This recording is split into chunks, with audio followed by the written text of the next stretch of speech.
All right, everyone, we're going to be playing a welcome video. Thank you to those who are joining us.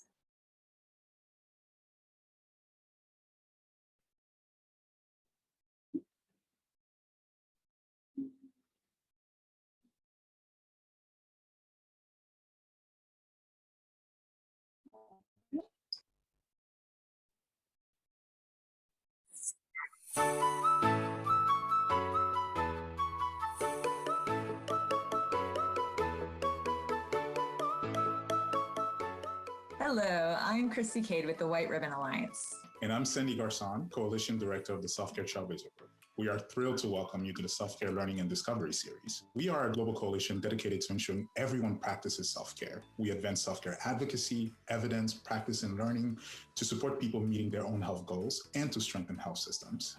The World Health Organization defines self-care as the ability of individuals, families, and communities to promote health, prevent disease, maintain health, and to cope with illness and disability with or without the support of a healthcare provider. The series has invited more than 50 organizers from around the world to share what self-care means to them in practice through 16 individual sessions. While each session examines self-care through a unique lens, they are very much connected. We encourage you to participate in as many as possible. The Discovery Series is open to everyone: advocates and activists, healthcare providers, government officials, program implementers, community members, because all of us should have a vested interest in self-care. We hope you share your own ideas and insights throughout the series and keep the conversation going by becoming a member of the Self-Care Trailblazer Group. We'd like to thank the members of the Self-Care Learning and Discovery Series Steering Committee, Advanced Family Planning, JPIGO, PATH, Population Services International, and most of all, White Ribbon Alliance. Without you, this learning opportunity would not be possible. We also want to thank all of the session organizers who have dedicated their time voluntarily to curate this event. We should also say that each of the organizers took on the responsibility of the content in individual sessions, and so they might not necessarily reflect the views of the steering committee. Please take what you learned today and apply it to advancing policies, programs, and practices that enable self-care, universal health coverage, and your own individual health and well-being. Now, without further ado, we turn it over to today's session organizers. Thank you.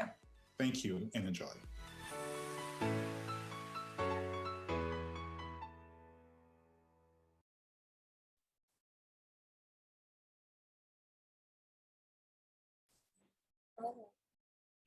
Hello and a very warm welcome.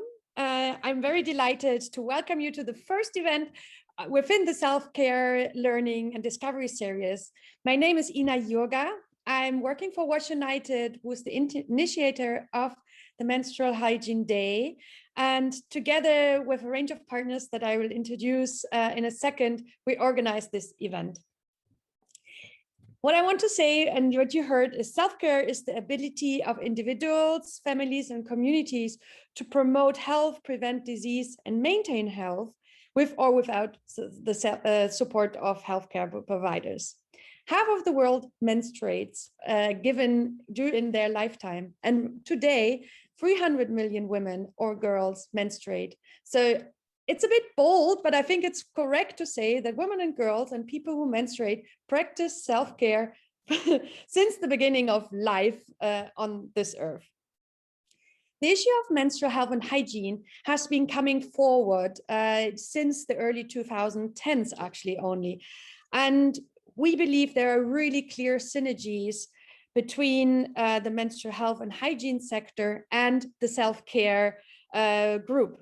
And they haven't been made explicit so far, but that's why we're here.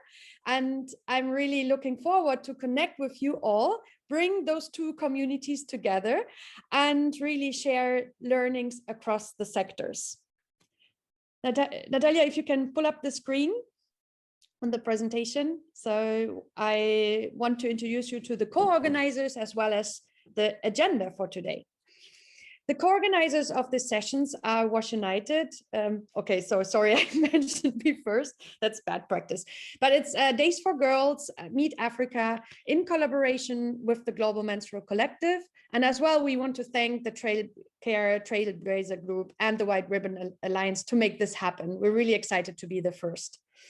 Next slide.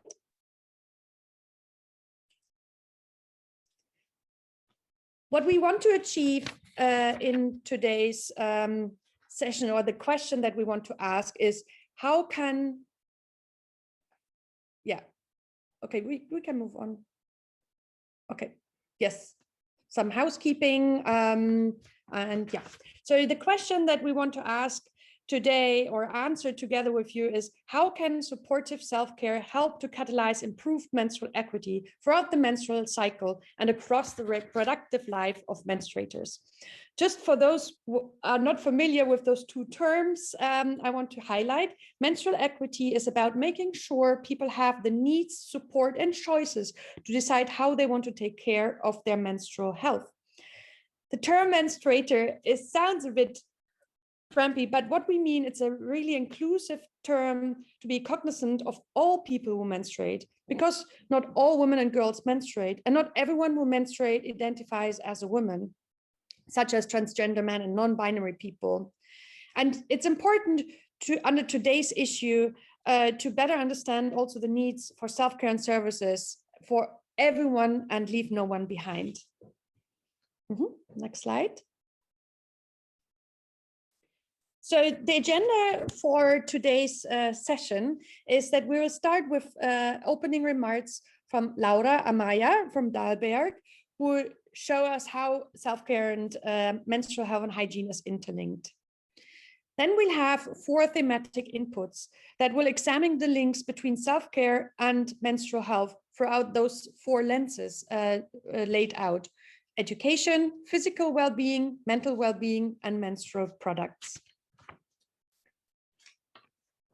Then we move into breakout rooms, which I'm quite excited about, under those 4 thematic themes, where you then can work with the presenters on working out needs and challenges and the interlinkages.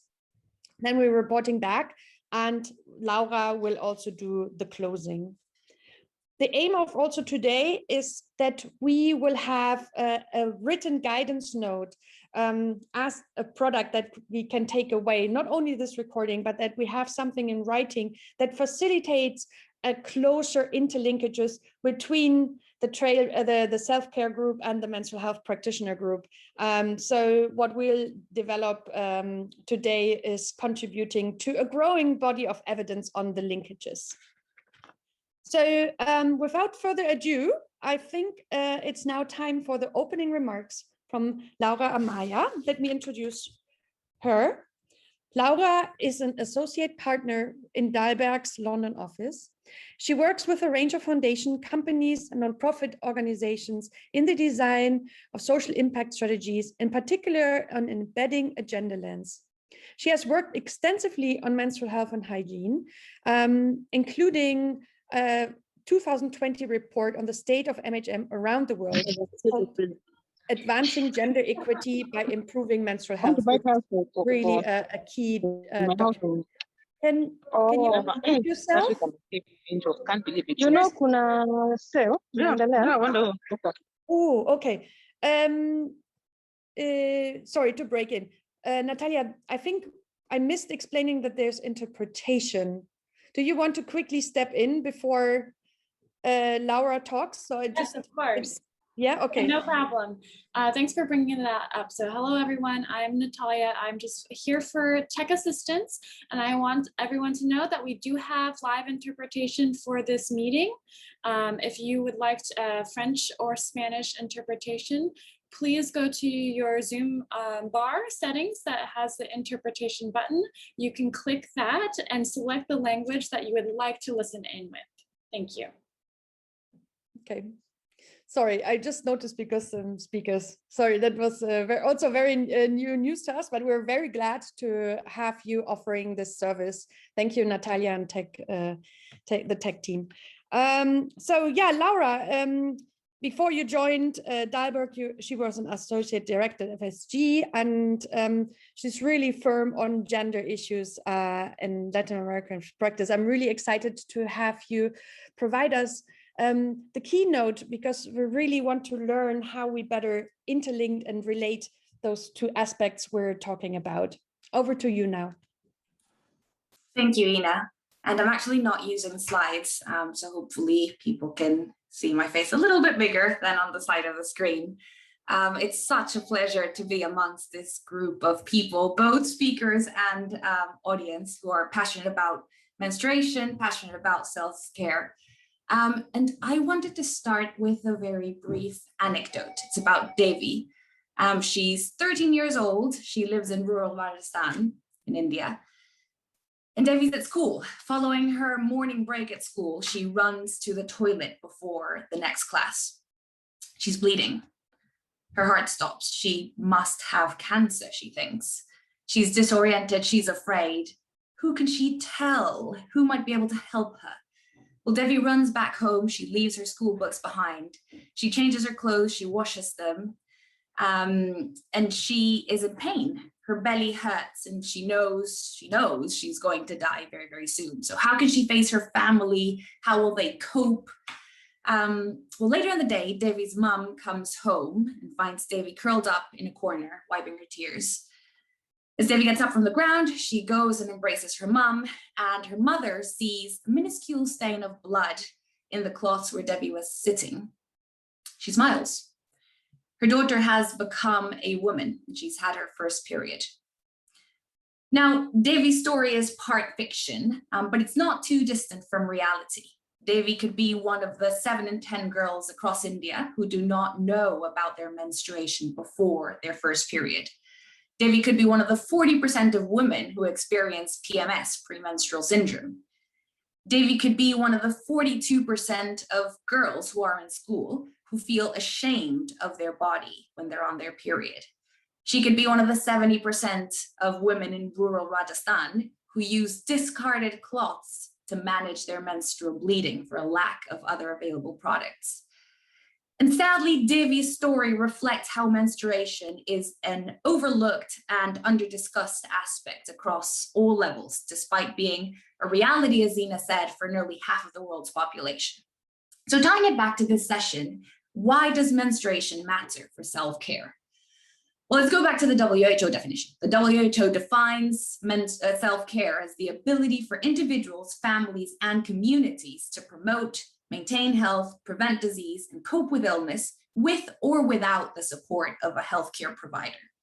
Self-care is an integral part of the health system. It links to primary care, links to healthcare services, but perhaps more importantly, self-care gives individuals the agency to be in control of their own well-being.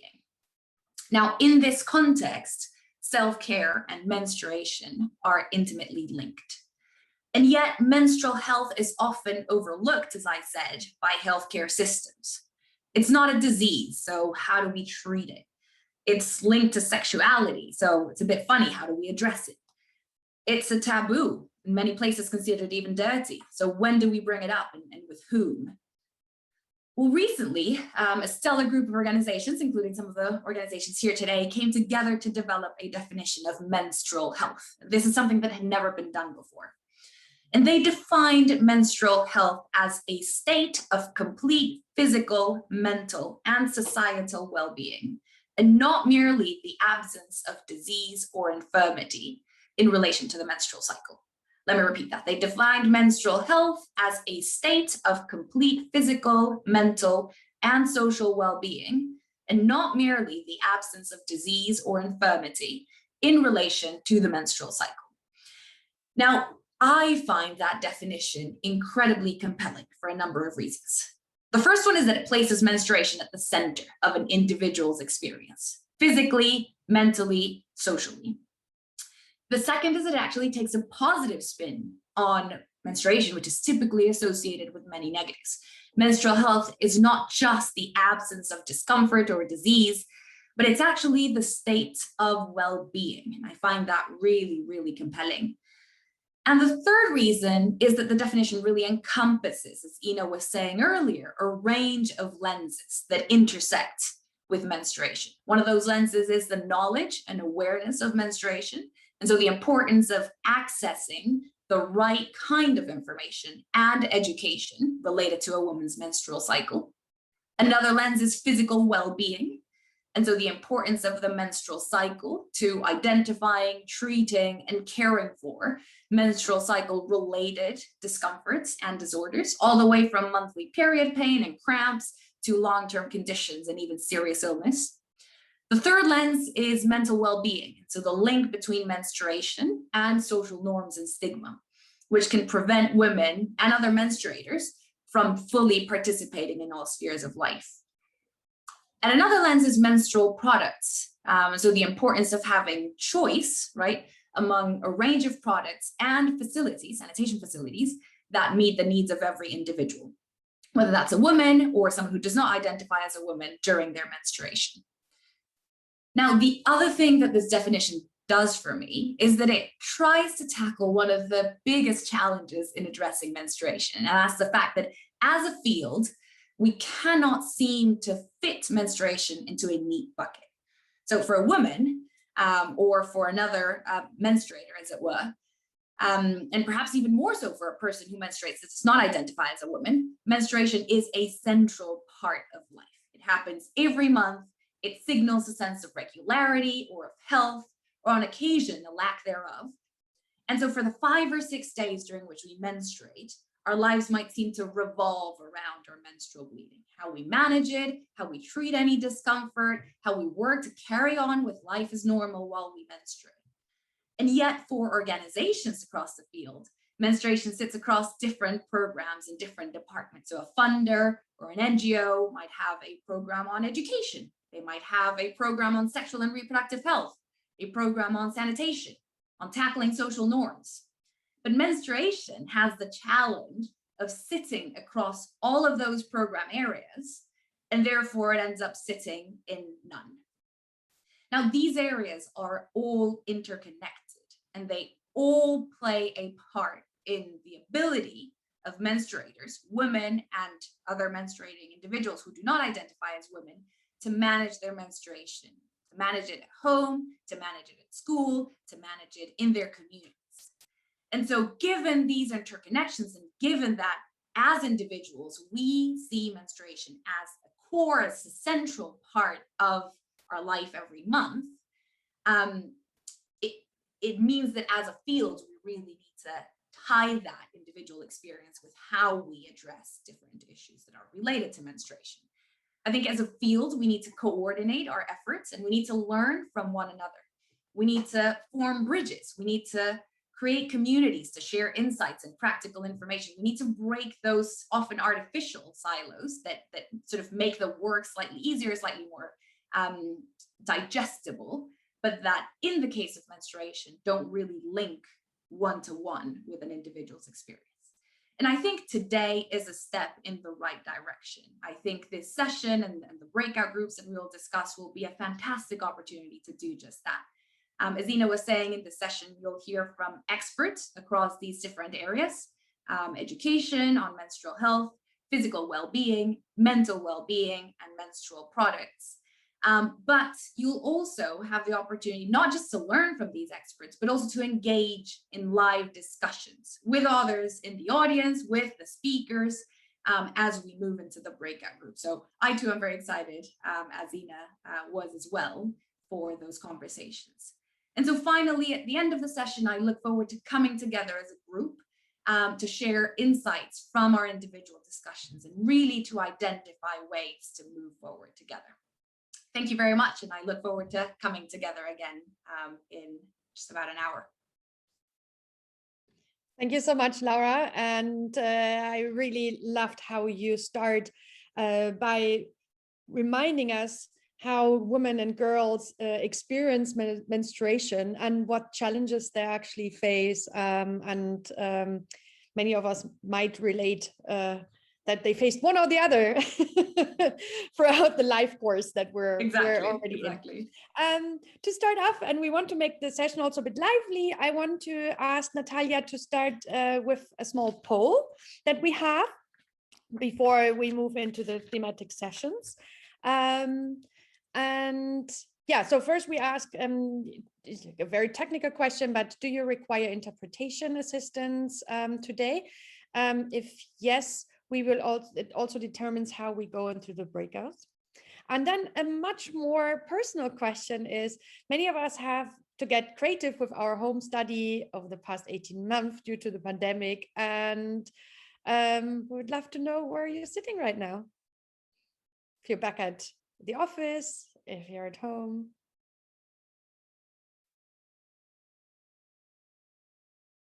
Couch or sofa. I give you another 5 to 10 seconds. Oh yeah, we still have a few more people to fill it in.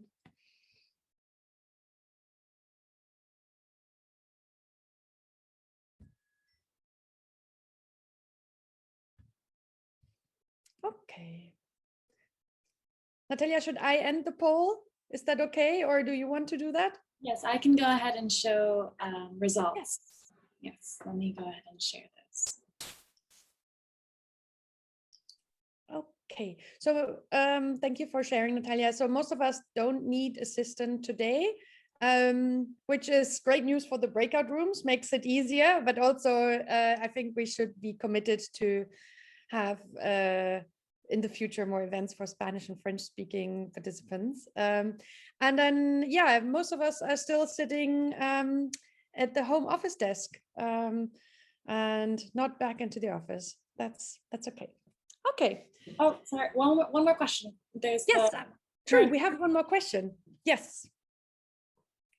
And another one. You can look at those results. The current phase of life. Can you launch it? Oh, it is. If you scroll down the. Down. Okay, it's true. We had 3 questions. Okay. Oh, interesting. Lots of people are in menarche phase. That gives me the wonders if you're 11 to 13-year-old, or if you're still we need to focus on education around menstruation. But yeah, many also have people who does not menstruate. So yeah, thank you for that.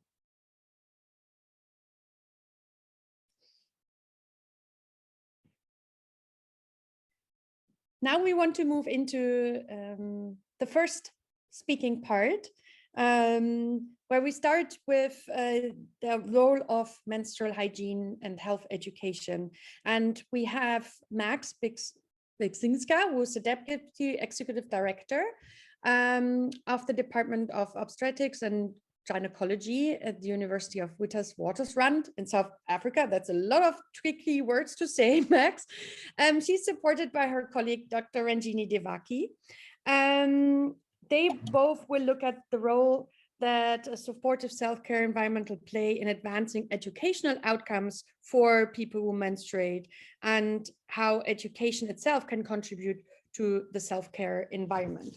I want to say 1 or 2 words about the two speakers, because they are very, very reputed. Because Dr. Max Bixinska has worked in the field of SRHR for over 25 years now, and her research has included clinical and operational studies in a broad area of reproductive health. She has specialized in research on female condoms and is a member of the UNFPA WHO Technical Review Committee. With regards to menstrual health, Max has been involved in several menstrual cup acceptability studies, and more recently in the assessment of menstrual health management in senior primary schools in 3 provinces in South Africa. Yeah, she is representing on behalf of our colleague, Dr. Ranjini Devaki, who's a monitoring evaluation specialist and who's, again, heavily engaged on menstrual health and hygiene and education through her work with Meet Africa. Over to you both. Okay, thank you. Can you hear me? Yes, we can. Yes, would you mind putting the slide up? There's just 1 slide, and then I'm just going to talk to that. If you've got the slide, otherwise I could. Yes, thank you very much. Thank you, Ina, and also thank you, Laura, for your story and your introduction. It was very moving. I'm a sexual and reproductive health researcher, and I've been working with Meet Africa to do a sort of large survey, quantitative and qualitative, in 3 provinces in South Africa. So Meet are implementing a very intensive 4-year program to increase knowledge and skills of menstrual health through the promotion of menstrual hygiene in schools. And they're really focusing on senior primary schools in rural villages and areas that really do need a lot of support. And South Africa, in a way, is extremely lucky because we've got this sanitary towel program implemented. And though it's implemented in a way that it's accessible in many areas, in some areas less accessible, it's still a really important step forward in supporting young women. And so we've also got an extremely comprehensive sexuality education program. And if you look at the curriculum, it's excellent. It has different components on learning about menstruation through different phases of the school life. And it's supposed to be implemented across the board in all the schools, and particularly the young women, but also the young boys are supposed to also participate in this program. But what we find is that it's not always implemented because often people want someone else to do the program. They want a peer educator. It's quite hard to make sure it's implemented. So when we did our survey, I think one of the things we found is that that many girls, about a quarter of girls, were unaware of what would happen in their when they started to have their first period. And in fact, it's a similar story to Laura. Whereas the others did, and they had information from various relatives and friends and from school. But the curriculum really wasn't, it wasn't something that had come up in the curriculum for all of them. So clearly the education that is clearly outlined in the curriculum needs to be strengthened. And also we asked some really simple questions about bleeding and understanding of the menstrual cycle of girls who had previously who'd started their periods, but also those that hadn't. And asking where the menstrual blood passed through.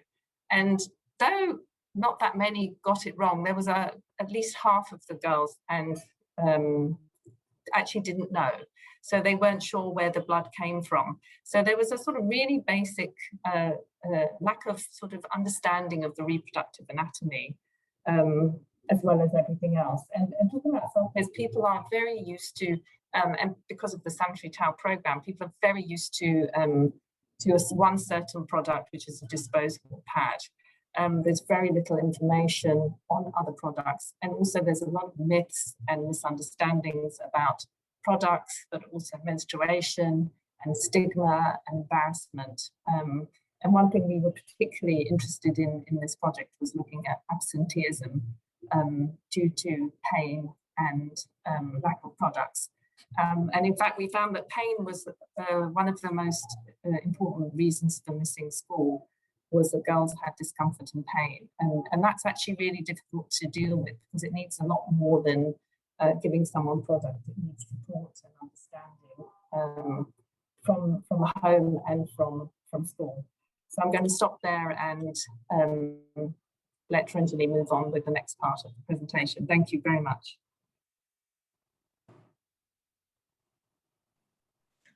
Okay, thanks, Max. Max, for this. I hope everyone can hear me. Yes, we can, Ranjini. Yes, so MIT Africa, as Max has mentioned, Max Research Unit has conducted this research, and the key findings were really interesting for us because most of the learners get information from their mother, from their caregiver, or the oldest female member in the family about menstruation, which is totally cultural based. And there was no, that when rural women, everyone has their own culture, and they connect this menstruation with the culture, and it is affecting very badly because they think that it's a stigma. So the comprehensive sexuality education has become an important, that it plays a crucial role in addressing the health and well-being of children. That is through comprehensive sexuality education only we can give awareness to these girls in their schools. So we are MIT Africa team is supporting school community, school teachers, life orientation teachers to teach about menstruation. Usually they skip these topics because there is a stigma in teaching this. So even now, menstrual health remains a culturally sensitive familial matter, resulting in some learners not attending school while menstruating because they are so shy to say that they are menstruating. So they just say they are sick. No, so comprehensive sexuality education plays a crucial role in addressing the health and well-being of children and young people. So well-being starts with physical self-care, and lack of knowledge of menstrual health and cultural beliefs and myths are personal challenges in achieving self-care for girls in rural environments. So our team was struggling in the beginning to, through advocacy and everything. So male teachers, male educators and female educators were so reluctant to teach this. So MIT is supporting the school teachers to teach menstruation and menstruation related knowledge to these learners. So far we are successful in achieving the results. And based on our research conducted by Match Research Unit, we have now the evidence to show that, and share the results with the school community, say that, look, this percentage of learners, they have no knowledge. We need to teach them. So now the support from the schools community is huge. And the rest of field experience and school experience, one of our colleagues will share soon. Thank you very much.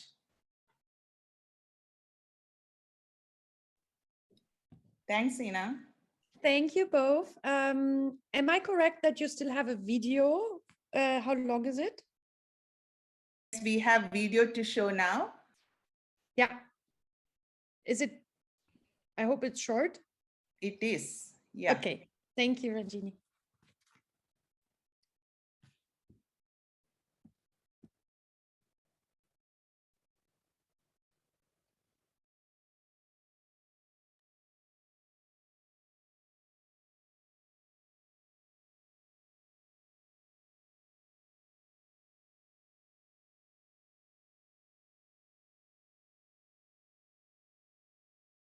Greetings, everybody.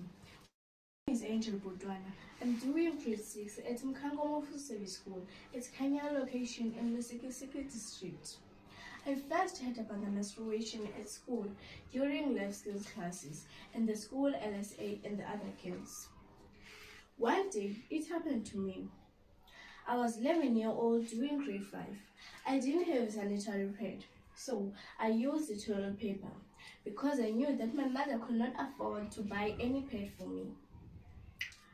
So, when I was in grade 6, a lady from MIT came to my school and educated us about menstruation. She also showed us the inside of our body and also where the blood comes from. Since then, I'm able to educate others as a peer educator.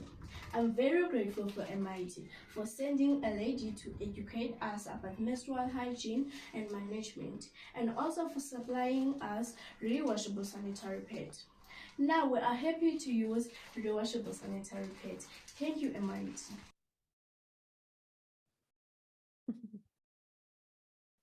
Thank you both for sharing, Max and Ranjini, and also the small video snippet with the voices of a girl.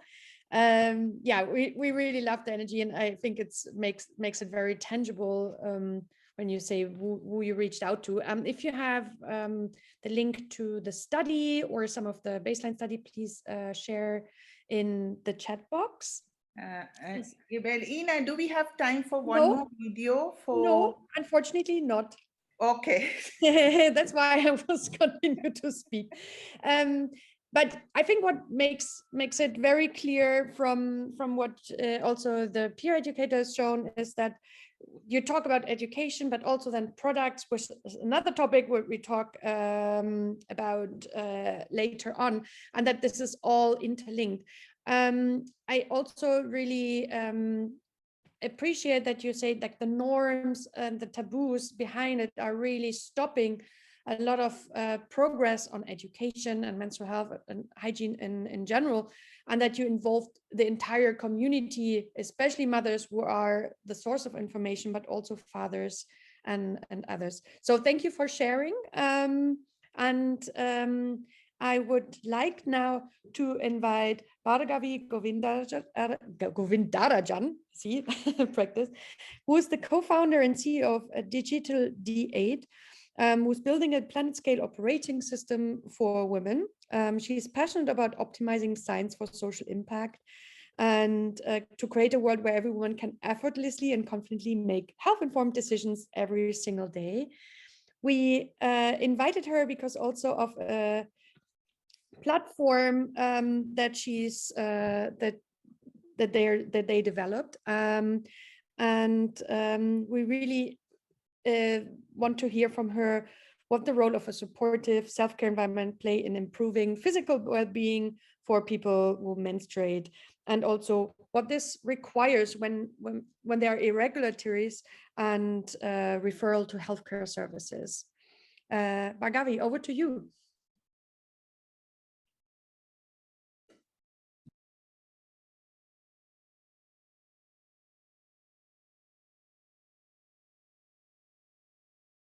Sorry, you may be muted. Thank you for pointing that out. As you, I think most of you indicated you're working from home, so I think you all understand you want to stay muted. And I got lucky today. I have my newborn with me and he's asleep, so that's good timing. But I'm very excited to be part of this important conversation about the role of self-care, right? And Laura pointed out, right, how because menstrual well-being touches upon so many dimensions of a menstruator's health that it really doesn't fit in anywhere. In a similar way, I think self-care has rightfully a very broad definition that it is often sort of reduced to some of the most commonly sort of like overprescribed acts of self-care. And one of the things that I really want to spend the next 5 minutes on is to push our boundaries of thinking and say, what does physical well-being mean in the context of menstrual health, and what actions count as those that promote self-care in that context. But let me back up a little bit just to make sure I introduce myself. As you know, I'm Bhargavi, co-founder and CEO of Hey Period. This is a flagship initiative by a company co-founded 2 years ago called Digidate. And we are dedicated to advancing the state of preventive health. We are building a platform, like Ina pointed out, to make scientific knowledge more accessible when and where people need it. So technology first approach to providing a number of different solutions where we bring science to where decisions are being made, right? So let's talk about self-care. A few years ago, I was researching the topic of self-care, and I was struck by how just a handful of practices are often overprescribed as acts of self-care, right? Yoga or a foot rub, or knowing that you just need to take a break. Now, in its own right, these are not wrong. But when you sort of like prescribe self-care in the context of another very poorly understood scenario, such as menstrual well-being, we begin to sort of like lose traction as a community in how much we are able to leverage the role of self-care in promoting menstrual well-being, right? If you think about it, the actions that promote self-care can be as diverse as the menstrual experiences themselves. Let's take an example to make it more clear, right? Someone came to us, and here is what you see in the slide in front of you, and not going to go over every little detail because we can go on and on, but hopefully the thing that you take away from it is, for a menstruator, and 80% of menstruators experience at least one day of cramping to the extent that it disrupts their, the activities that they carry on any other day when they're not menstruating. So we're talking about, a very familiar symptom that is faced by a majority of menstruators, right? Cramping. So when you think about, how do I reduce discomfort? Oh, I'm cramping, I have unbearable pain. Right? We were talking to a menstruator that came to that contacted our team and said, I have unbearable pain. Which birth control pill is most effective in alleviating my symptoms? And that was an aha moment for our team, because we were like, gosh, we're talking about birth control pills that if you look at scientific literature, if you look at the options available, if you look at the labels, marketing labels for these drugs, effectiveness relates to the ability of the intervention to prevent contraception, not to prevent pain, which is a side effect, based on how the pills actually function biologically. But for the most part today, menstruators are who have unbearable pain. It is a common practice to consider hormonal birth control as one of the interventions that reduces their pain. And when you think about effectiveness from a scientific standpoint, there is no quantitative method to say how effective a birth control is in reducing your discomfort. And that it was a seed.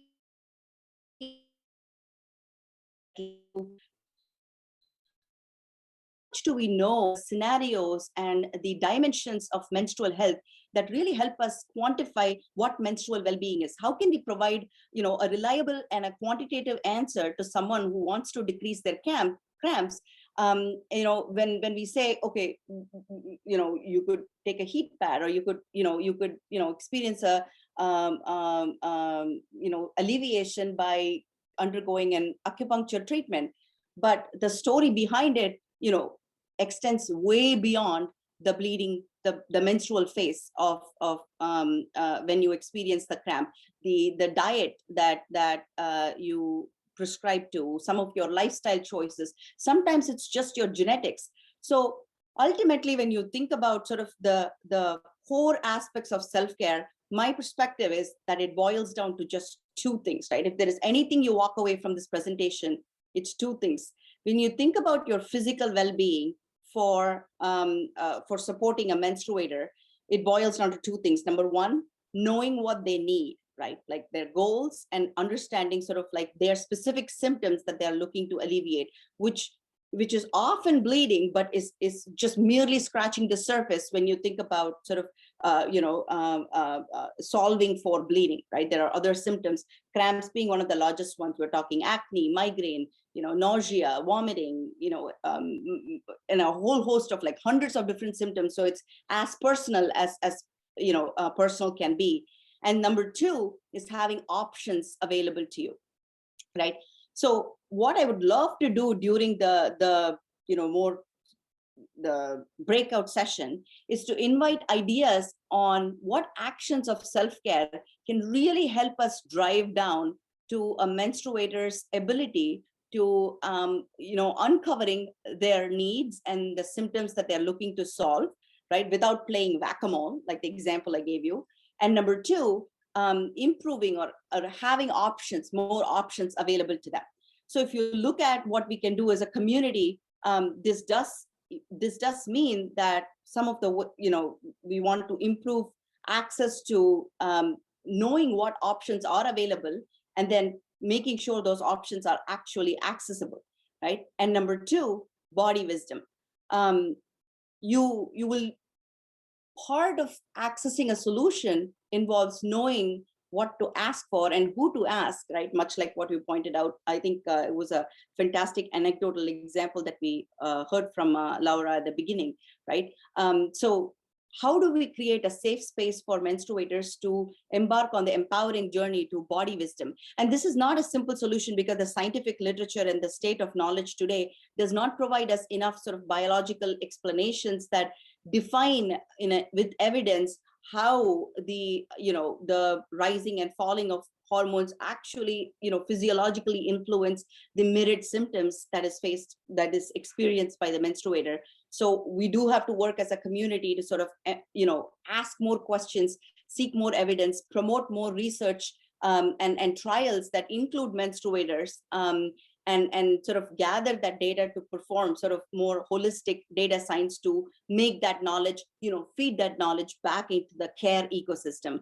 And ultimately, creating a platform where, we promote gathering of more data, whether it is, knowing what your normal is, so what is the best self-care method that applies to you, or it is sort of like if you are caring for menstruators, understanding sort of what is the what is the more global data represent that you're able to prescribe something that is personalized and tailored to the needs of the menstruator we're talking about. So I'm going to pause here. Again, the sort of like the high level point is that the actions that promote self-care for menstrual well-being is as diverse as the symptoms faced by a menstruator. And when we think about menstrual care today in a physical sense, let's take, for example, a public restroom that supports menstruators. We're talking about a tampon vending machine, but we're merely scratching the surface there, because that is one but of the hundreds of symptoms that menstruators experience today. So to truly promote actions that drive self-care,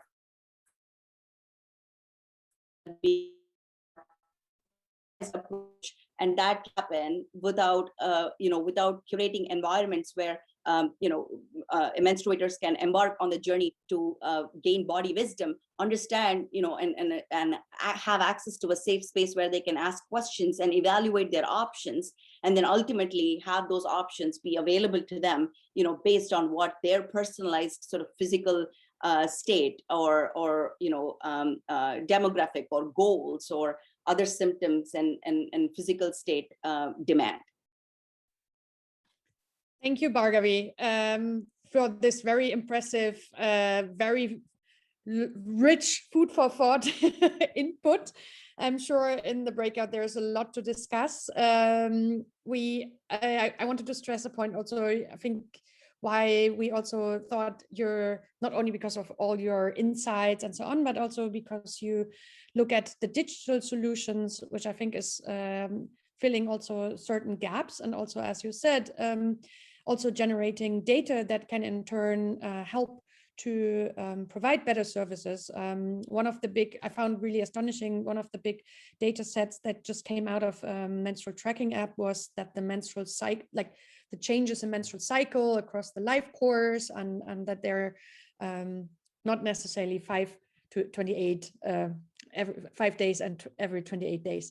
Yeah, we're looking forward to discuss with you further, and really just also want to make kudos from my side, but also in the chat box, on providing the presentation with a sleeping baby on your your lap. Well done. Before we now move into the next key input presentations, we have another poll for you so that you don't fall asleep like Bhargavi's baby.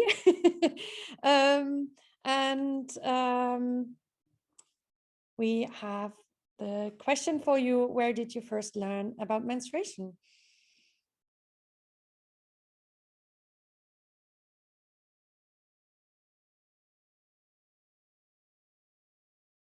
Could be, of course, also multiple, but so far.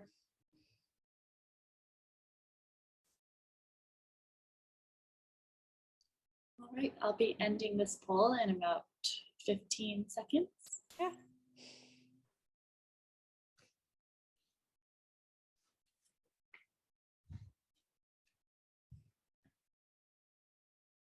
All right, I'm going to share the results. Mm-hmm. Thank you. Yeah, mother and other family members seem to is obviously the main source, and that's similar to what Ranjini said this morning. I always found it very surprising that school, which is a place for learning, is always falling so much behind, and yeah, so much behind. So and yeah, thank you for this. This poll. So we are moving on with our third thematic input presentation, which is on mental well-being. Another important aspect when it links to self-care and menstruation. And our speaker is Melanie Wilkinson. She's currently consultant for UNICEF South Africa's WASH, Water Sanitation Hygiene Program, overseeing the installation of hand washing facilities in 9 provinces across the country. She really works closely with the Department of Women, Youth and Persons with Disabilities on the Sanitary Dignity Program. And the development of the Sanitary Dignity Implementation Framework, which Ranjini and Max touched upon earlier. So she's also conducted feasibility study, and yeah, she's a very experienced expert, and we're glad to have you, Melanie. Over to you. Thank you very much, and thank you for the opportunity to participate and join the wonderful team here today. I'm not going to actually give a present, or I haven't put together a presentation. I have a tendency to over an engineer, and then I talk for too long when I give a presentation. So I'm going to limit myself by just talking in the background. I was asked to talk on a very important topic of mental well-being and menstrual health. And I think it's a topic that actually spans all 4 areas or thematics today. It's crucial in all spheres of menstrual health and menstrual hygiene. And we all on a day-to-day basis know that our mental state fluctuates, and it's different from a day-to-day, it's different between people, and it's also different from a menstrual perspective, where we are in the stages of life. Our mental state at menarche would be very different to our mental state, for example, at menopause or pre-menopause.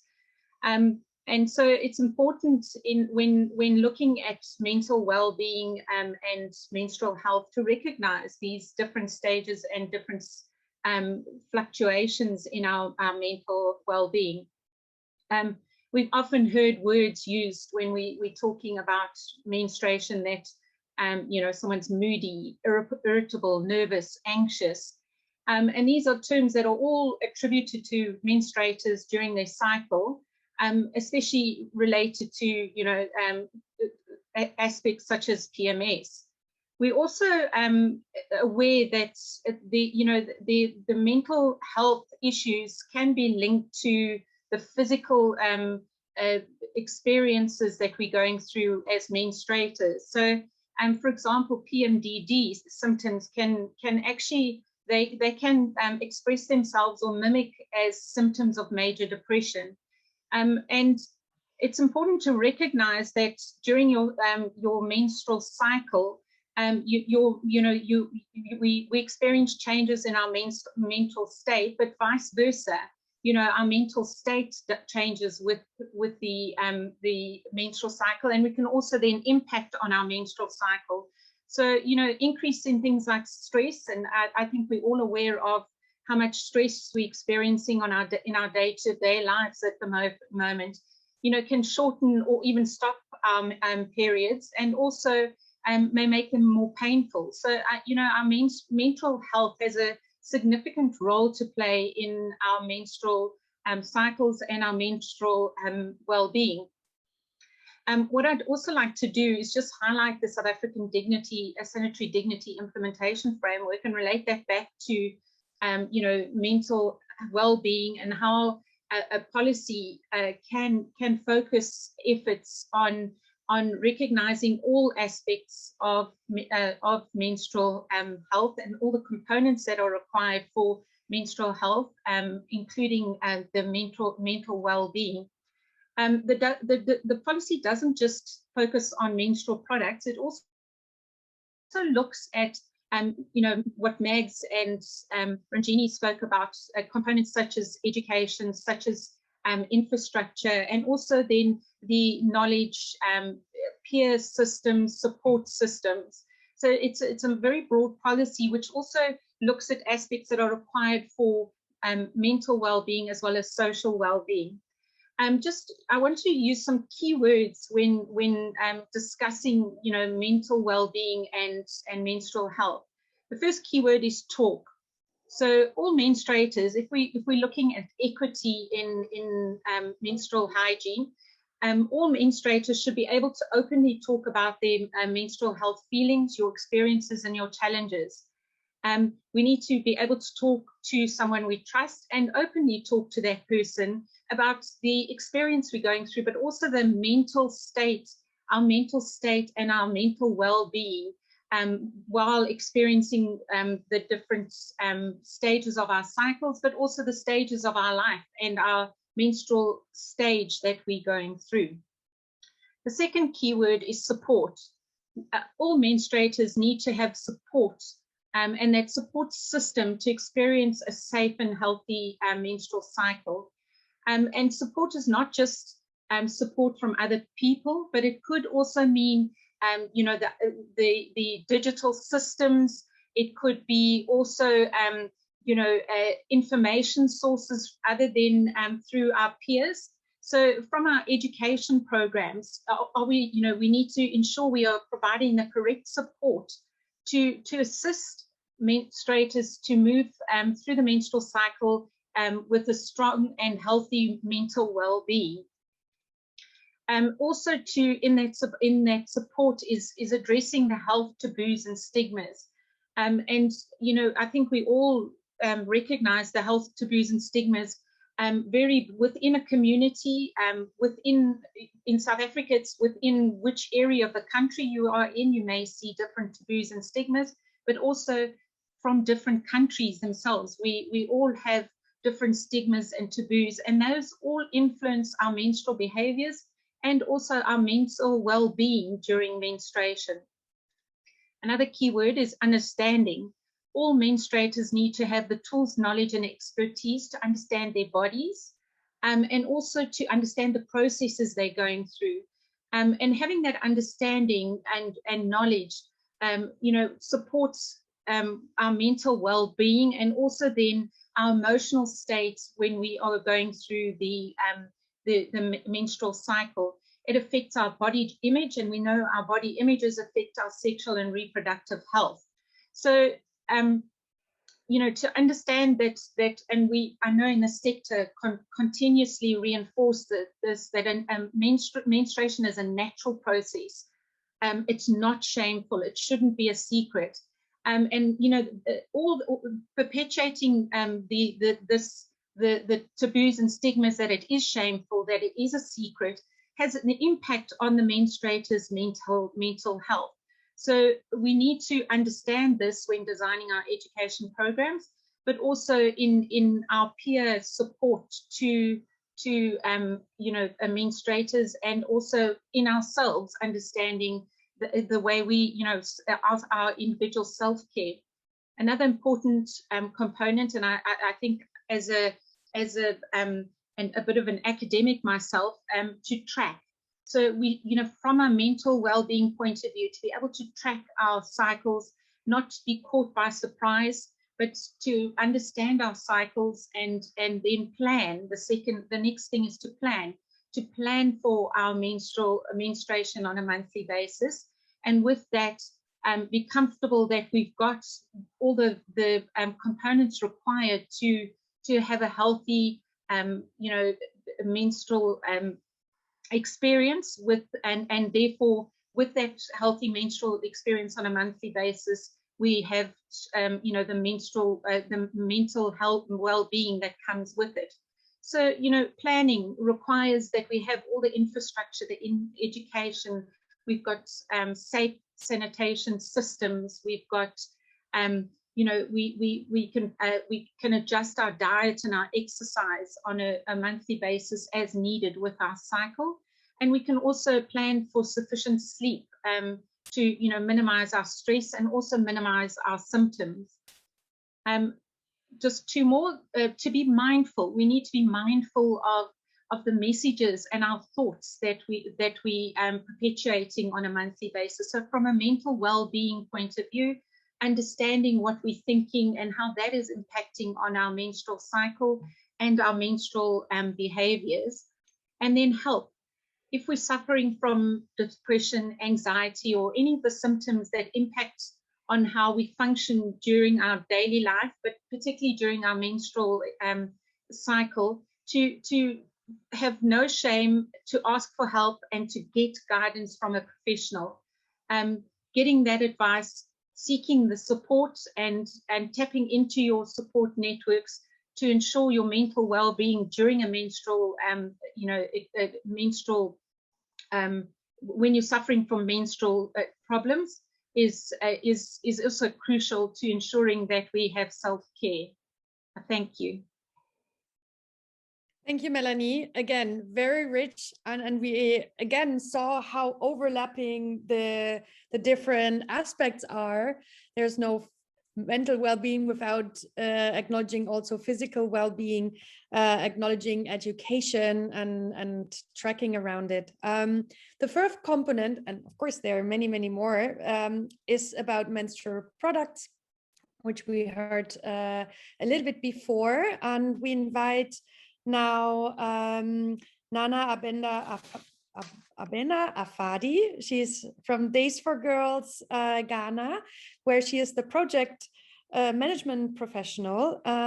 She leads their program design and implementation, partnerships and advocacy in West Africa, out of Accra.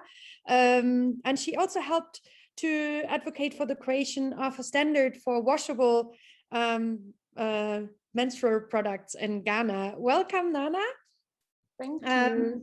Looking forward to hear more from your how the dignity around the use and choice of products is helping self-care and also health in general of people who use that. Thank you. And hello to everyone. It's a pleasure to be here. I would speak with my notes. I'll make it brief. In West Africa, the term self-care means differently to young menstruators, even to old menstruators around. And self-care basically would mean the ability to have the comfort and the luxury of basic facilities that are needed for them to be able to have dignity on their period. Here we're talking about their access to menstrual products and wash facilities, that being water, sanitation, and good hygiene. And in rare scenarios, even the problem of being able to dispose these used menstrual products is even a self-care act.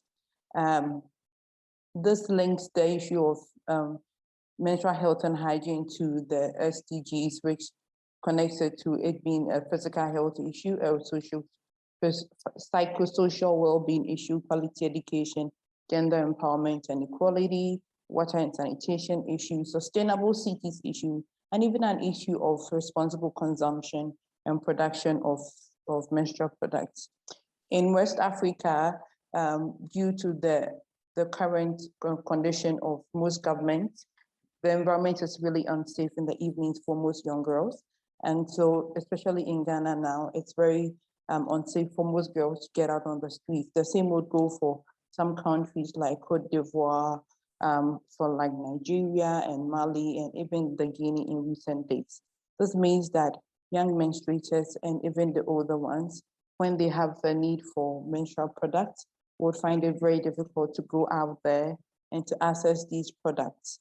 And if they are not able to do that because of safety issues, then they would have to resort to the products that are available to them. And that alone becomes a self-care issue. The focus on the products that we have in the sub-region, it moves from disposables to cups and to washables. It moves,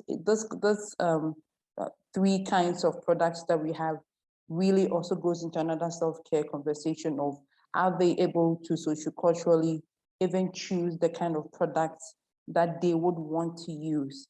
Culturally, some ethnic groups forbid their young girls from using the cups. And so it will make it difficult for those ones in there, the ladies in there who would want to use the cups, to even be able to use them or have access to them. This morning I had a conversation with a lady who is a menstrual health activist, and she was telling me a story about a young girl she met on a bus who was asking an older man to give her money to buy a menstrual pad. And the conversation that it led to was the fact that the ability of menstruators to have access to money to buy the kinds of product that they use is even a problem. That makes your ability to own and access a kit of your choice a self-care act. Here, young girls are having to struggle within the financial environment that we find most West African countries are in, to have access to maybe 10 cedis, which is $2 a day. And then if they want a reusable, then you're looking around $8 to $10 a day to be able to have access to a reusable. And if you look at the average cost of feeding for most families, we're looking at between $2 to like $3. And this makes it very inadequate for girls to be able to have access to these monies to purchase the products of their choice and to use them. The other issue we'll talk about here is dignity and the ability to even have their menstrual period in a dignified way where they are not subjected to laughter, they're not subjected to uncomfortable social and cultural practices. Is a self-care act for most people. You would find that when you're walking even in the streets and you happen to soil yourself, you get a lot of attention from everyone, and you're even seen as an outcast. It becomes very embarrassing for you in some cultures because the menstrual blood is seen as a dirty thing. And so you really can't go or can't make a mistake with it. This puts a lot of girls on the edge when they are in their periods because you can't have a comfortable moment. You're always on the edge looking to make sure that you're not making a mistake and the kind of product you're using is not failing you in any way or sort of kind. The next product I'll talk about, the next barrier that I'll talk about here is the fact that educational and workplace policies also serve as some of these barriers to the basic self-care facilities that or environment that young menstruators and even old ones face. Most workplaces or schools still do not appreciate the fact that when girls are on their periods, they need a little more time. They need places of comfort to stretch. They need maybe some days off to be able to manage the pain that comes with it.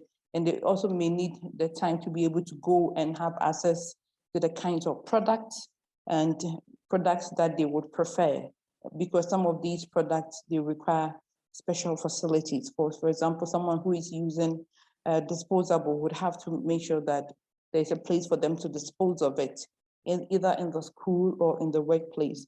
When that is not available, then just having the facility becomes a self-care act because it becomes that extra thing that helps her to be able to use that particular product that gives her comfort.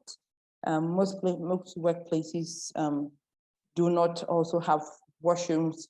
Even in the schools, washrooms is still a problem. Even if there are washrooms, you're not able to have privacy or water to be able to manage your reusable.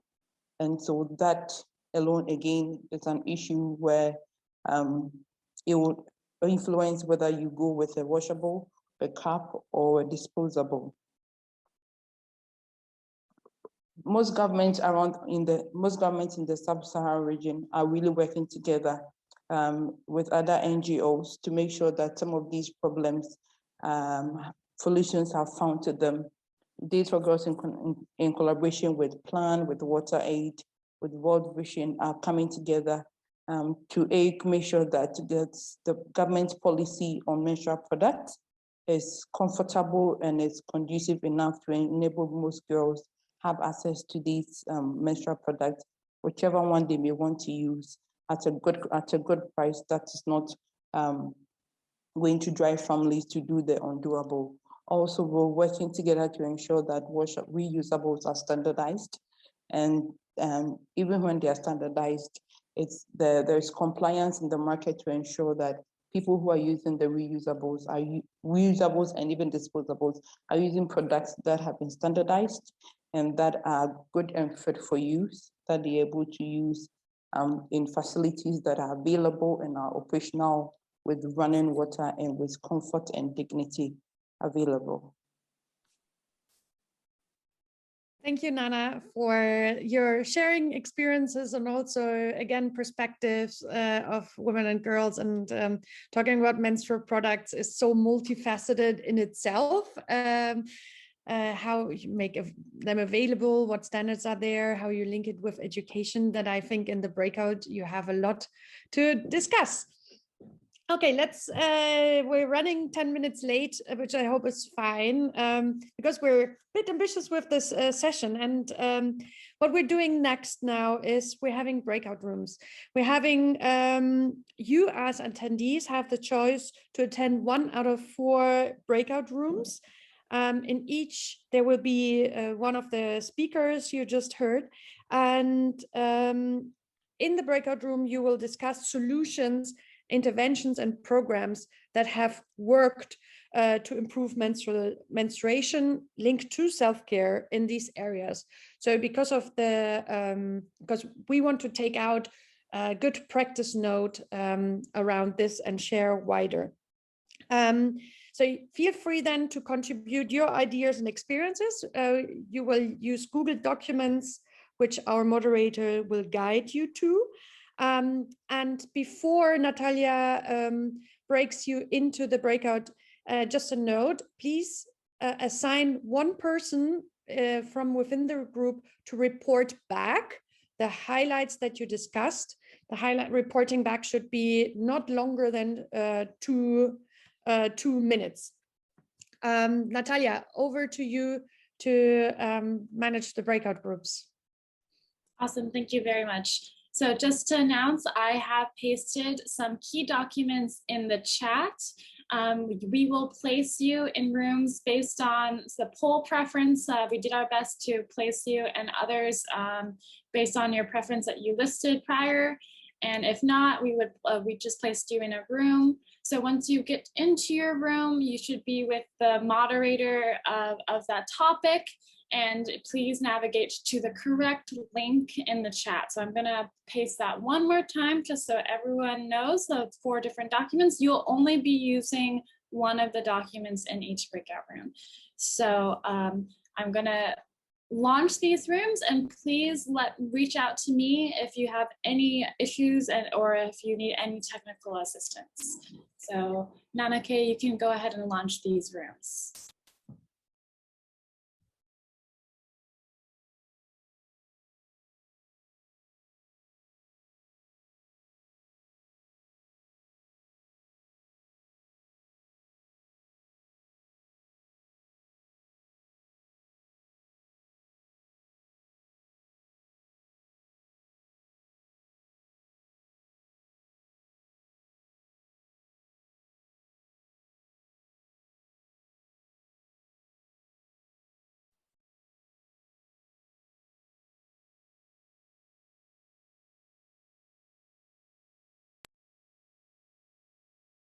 Just want to say that the Google Documents are still open for the next 2 weeks. So if you would love to contribute to another breakout group or theme, you can access the links in the chat box and contribute to also others. So I know we're all passionate and you have a lot of experience, and as they're all interlinked. So we have a quick reporting back from each session. So not more than 1 to 2 minutes for each. Let's start in order of the first, also of the themes. So Ranjini, you volunteered to report back from the education breakout. Over to you. So yeah, education breakout room was good because the participants, most of them shared their experience, and I could see that all of us working in this menstrual health area are more or less doing the same, and we are all very much concerned about the knowledge of learners. That means they were not very much knowledgeable, and we are all our mission is to educate these learners who are lack of knowledge. And I thank very much, and I really appreciate Saswati from Bengal. Her voice really was kind of, I am really thinking of, and that is echoing in my ears. So we would like these young girls to talk in this platform. Thank you, Ina. Thank you, Ranjini. The other breakout room was on physical well-being. Who is reporting back from this group?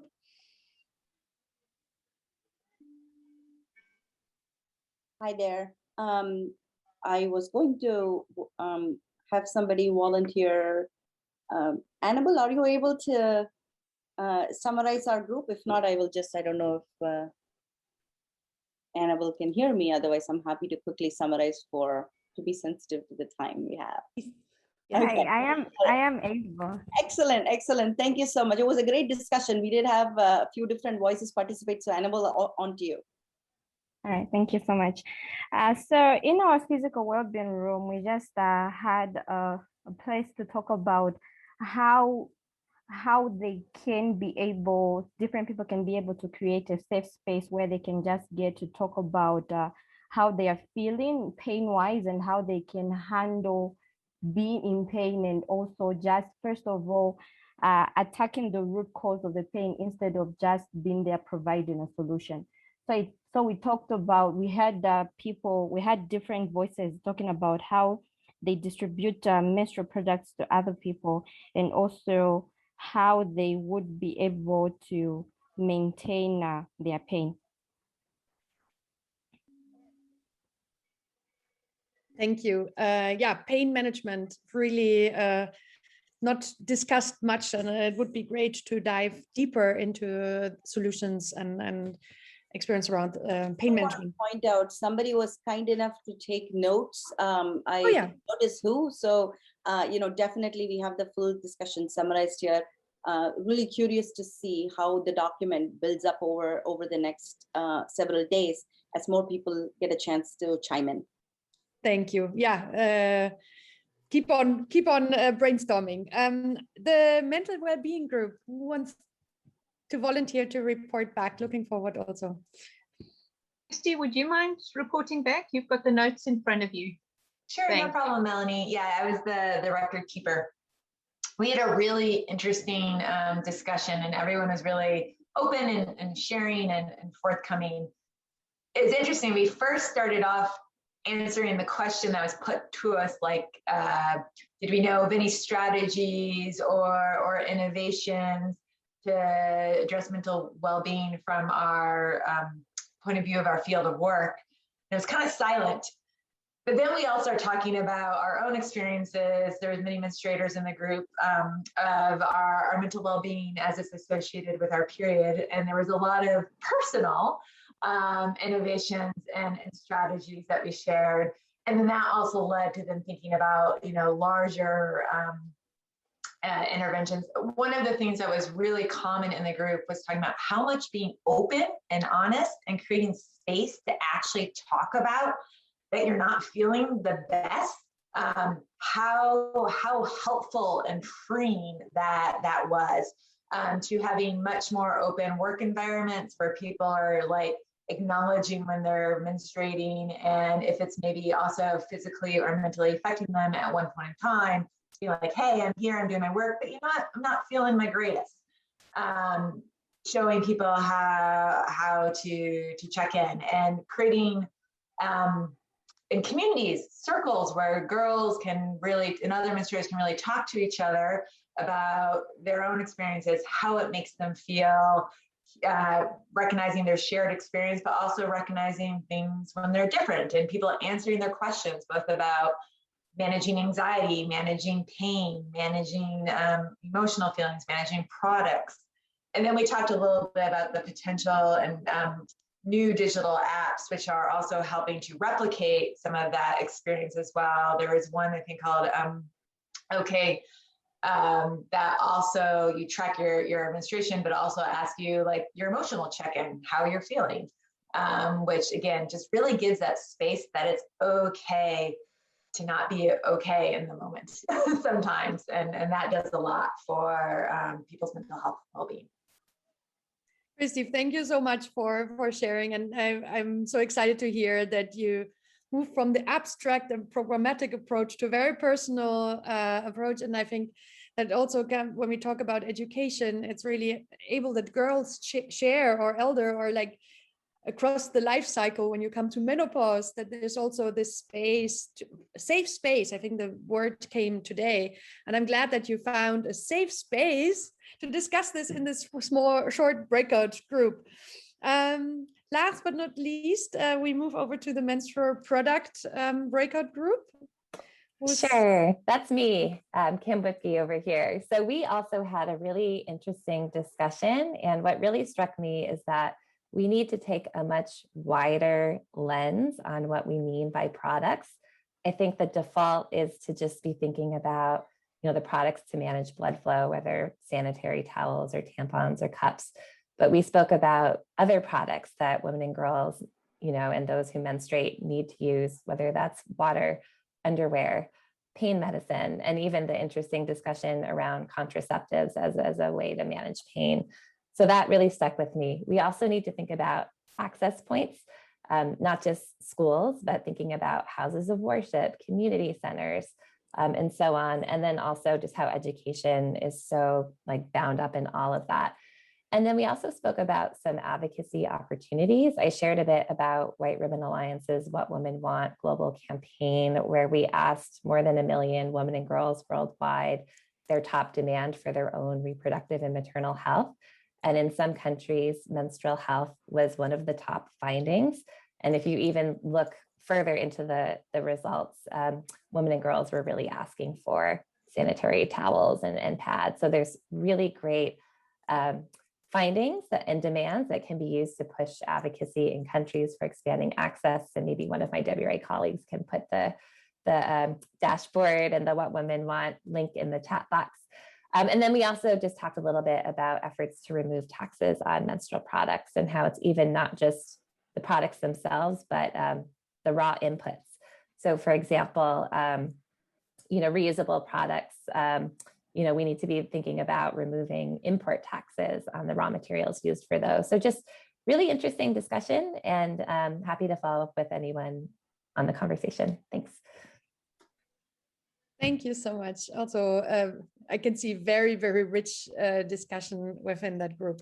Yeah, so I think, at least for my end, I could talk about the issue for days, but we're also coming to the end of this first session, and I hope that you really, really enjoyed our input and our learning. So what for me is made very, very clear that there are the linkages are very, very obvious between self-care and different aspects of menstrual health and hygiene that we touched upon. There are much more.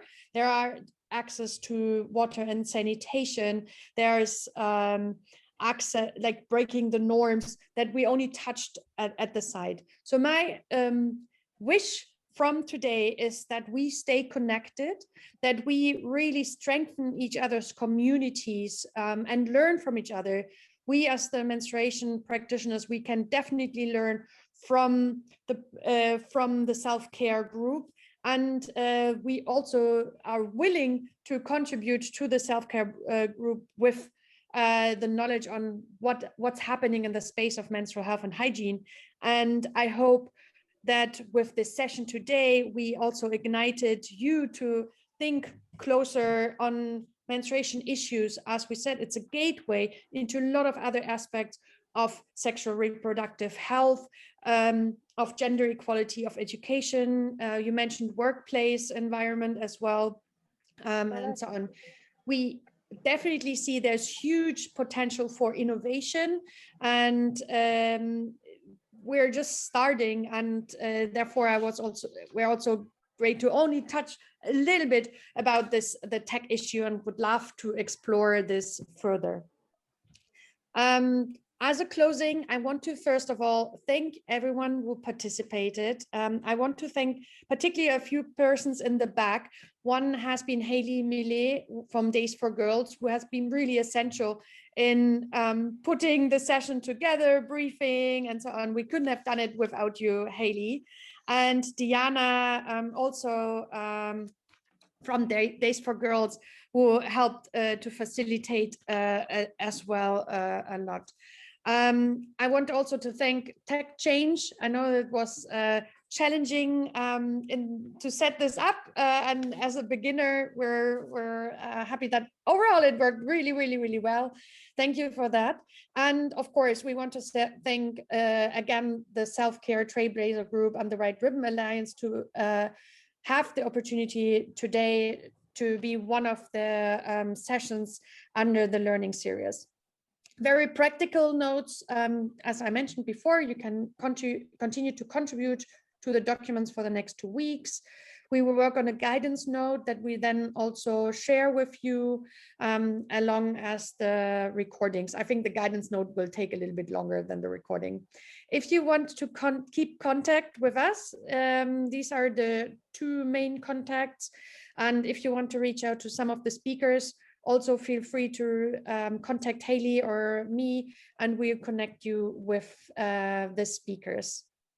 And with that, I really want to close the meeting and promise to adhere to the commitments we just made. Thank you for joining and have a good rest of the day and a wonderful continuation with the self-care series during the next, I think, 2 months. Thank you so much. Thank you. Thank you. Thank you. Thank you. Natalia highlighted there's a link to a survey for evaluation of the session. So we appreciate if you could just quickly click this and provide your feedback. So which helps us to improve our session, but also the next to come. Thank you so much.